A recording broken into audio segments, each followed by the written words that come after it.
Invincible is back again with its 4th season of the series, and this time it is adapting my all-time favorite arc from the source material, which is the Viltrumite War. So far, 6 episodes has dropped for this season, and it has inspired readers, both old and new, me included, to go back and read the comic again, with everyone having new discourse and criticism on both the book and the show.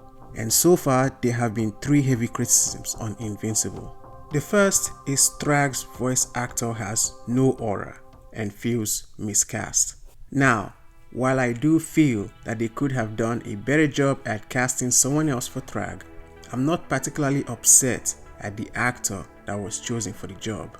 While I do personally laugh at some of the funny slander around it, I don't take this critique that seriously.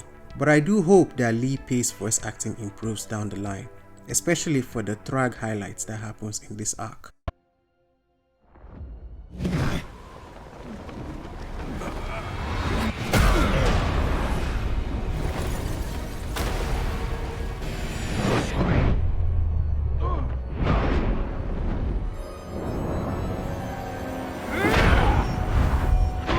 Now, the second criticism is the bland animation of the series. And you know what? Yeah, I actually fully agree on this, especially after being shed a bit of light on what's going on behind the scenes of Invincible's animation. And yeah, Kirkman needs to step his game up on this aspect, especially when the other shows from the same platform like Vox Machina looks a lot better than Invincible. However, the third criticism is where I'm actually a bit confused on, and that is Cory Walker's artwork on Invincible is bad, which I personally fully disagree on, and is why I decided to make this video in defense of Cory and highlight aspects that shows just how underrated of a comic book artist he truly is. Yes, I've decided to put on my Saul Goodman's lawyer suits for this video. In order to prove to you guys how good Cory's work truly is, I've divided 3 points to make my case on this: character designs, visual storytelling, and the overall growth of his art.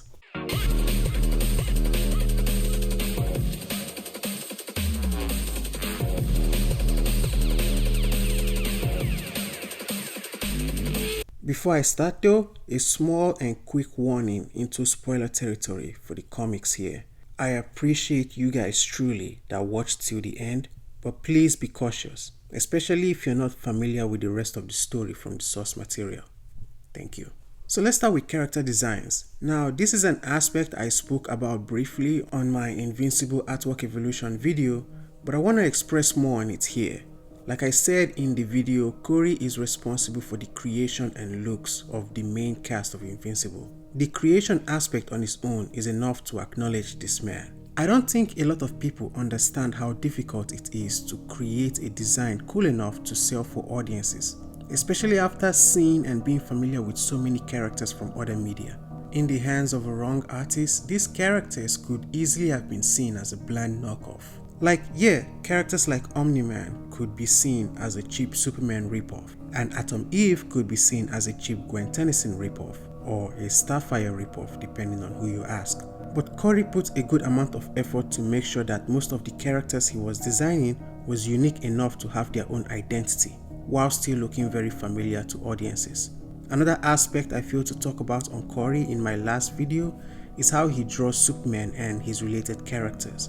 This was highlighted for Ryan alone in the last video, so I'm using the chance to show his version right now. And come on dude, most of these are old and just rough drafts compared to Ryan's full structure, but you can't deny how good a lot of these actually look, man.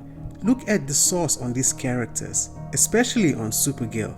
I mean, look at these designs. Despite looking unfinished, which it is because again, it's a rough draft, you can't deny just how great some of these actually look like. I don't know about you all, but I actually wish some of these looks was used in the new 52 version of Supergirl, compared to the weird design we got for the character at the time. And thank God they later got rid of that costume and gave Supergirl a much better upgrade in the Rebirth era. But with Cory's version on the character, you can see just how fresh his designs looks on Kara, and is almost looking a little bit similar to what My Adventures with Superman came up with for season 2. It looks very simple and familiar, but feels unique enough to have his own identity. But the next thing I would like to talk about is how he could execute the narrative ideas on Invincible through his style. There is a panel in the comic, more specifically in Invincible issue 127, where some fans online pick up to show and express their points on why Cory's art is bad for them. And it's a panel of Mark crying and bawling his eyes out. And I don't understand how this is a valid take at all. First of all, this is Ryan's artwork of Mark and Eve crying together when she tells him that she had an abortion because she was scared that Mark was going to die in the Viltrumite War. And second, crying is never supposed to look pretty. That's the point of the expression, especially if it's one of sadness and regret. There isn't a single person I have met or known who cries and is meant to be looked at in a gorgeous or beautiful way. Everyone cries in an ugly way. So I don't understand how it's also meant to be a critique when it's also done in art form. This is just a very weird critique.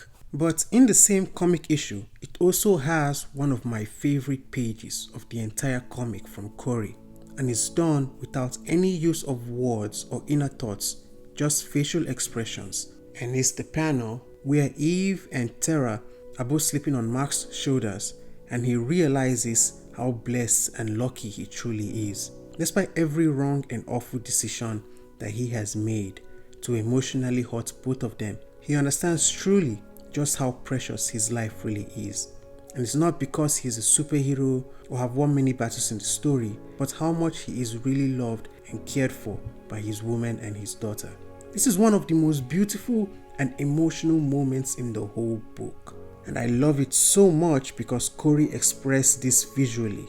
No dialogue exchange and no inner monologues for you to know what this panel is saying. Just Mark's teary expressions. And that's why it's so good. Reminds me of the panels where Clark tells Perry that he's Superman, and we got these beautiful visual reactions between both of them. No dialogues or exchange of words between any of them to understand how they are both feeling in that moment.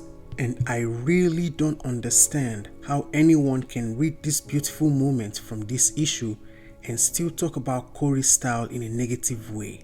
One of the most beautiful moments in the entire story, and it comes from this issue, and people are too busy trying to nitpick Mark's tears, bro. It's crazy. But none of this stops the last point on why Cory's art is exceptional, and that is the growth of his work. Now yes, Cory's style in the beginning of Invincible did look a bit jarring, and if this was how his style stayed, then yeah, I could see the criticism that people have on him.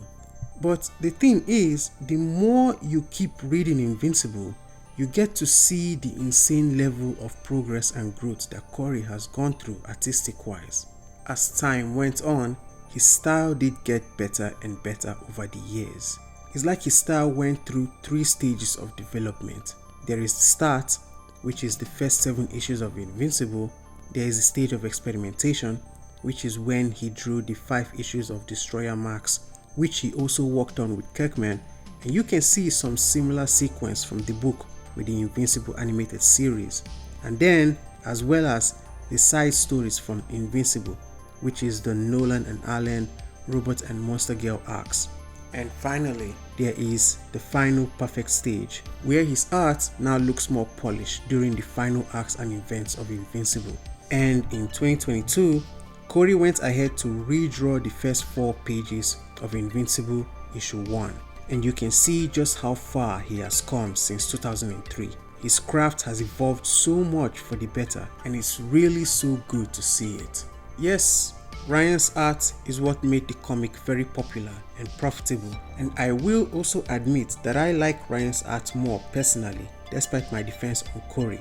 Ryan took heavy influence from artists like Eric Larson, Todd McFarlane, and Greg Capullo to craft his own style, and that's why his art, especially in high action, looks so good, and is the reason why it attracted so many other readers. But just because I love Ryan's art more doesn't mean Cory's art is bad or that it deserves negative criticism. It's like saying you love Jorge Jimenez's Superman while trying to criticize Frank Quitely's art on the same character. It's literally 2 cakes, guys. I love Ryan and Huhei's art more because I love how they draw the battles on these characters, making it very high scale and epic. But the structure and subtle moments where Cory and Frank excel in shouldn't be overlooked and disrespected. But that's just my mindset, I guess. Hopefully the points I made on Cory are expressed well for you guys to understand. Do you agree and feel Cory's art is underrated and deserves more love? Or do you think his style is just not for you? Let me know in the comments, and I will see you guys in the next video. Thanks for watching.